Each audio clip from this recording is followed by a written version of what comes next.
नमस्कार मित्रांनो, लग्नानंतर होईल प्रेम हे मालिकेचा आज जबरदस्त प्रोमो रिलीज झालेला आहे। तर पार्थ आणि जीवनने लग्नासाठी एक सरप्राईज प्लॅन केलेला असतो। तेवढ्यातच रम्या त्यांना कान लावून ऐकत असतो। पुढं आणि त्या ठिकाणी तिने ट्रान्समीटर लावलेलं असतं आणि तिला त्यांचा सगळा प्लॅन समजतो। रम्या म्हणते की फक्त एक दिवस आणि उद्या पार्थ पूर्णपणे माझा होईल। काव्याचा तर तिने अगोदरच विश्वास जिंकलेला असतो आणि आता जिवाचाही तिच्यावर विश्वास बसलेला असतो। त्याचमुळे रम्या आता लग्नामध्ये तिचा खरा चेहरा दाखवते। बिझनेस टूर वरून आता मिथुन काकाही घरी आलेले आहेत आणि त्यांना कळतं की जीवा, नंदिनी आणि पार्थ काव्याचं लग्न होतंय। त्याचमुळे त्यांना ना खूप आनंद होतो, कारण वसुंधरा सारख्या मिथुन काकांना कारस्थानी नाहीये।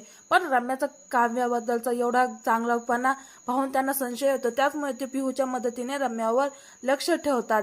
त्याचमुळे रम्याचा जो प्लॅन असतो ना की काव्याला मंडपात पोहोचून द्यायचं नाही आणि आपणच तिथं शालू नेसून मंडपात यायचं। पिहू आणि मिथुन काका मिळून आता तिचा प्लॅन उधळून टाकण्यात आहे। ऑलमोस्ट आता रम्याचा प्लॅन ना सक्सेसफुल झालेला असतो। गुरुजींच्या संकेतानुसार पार्थ आणि रम्या मंडपात उभे असतात, पण पार्थ मंगळसूत्र रम्याच्या गळ्यात घातल्याच्या आधी तिथे काव्याची एंट्री होते।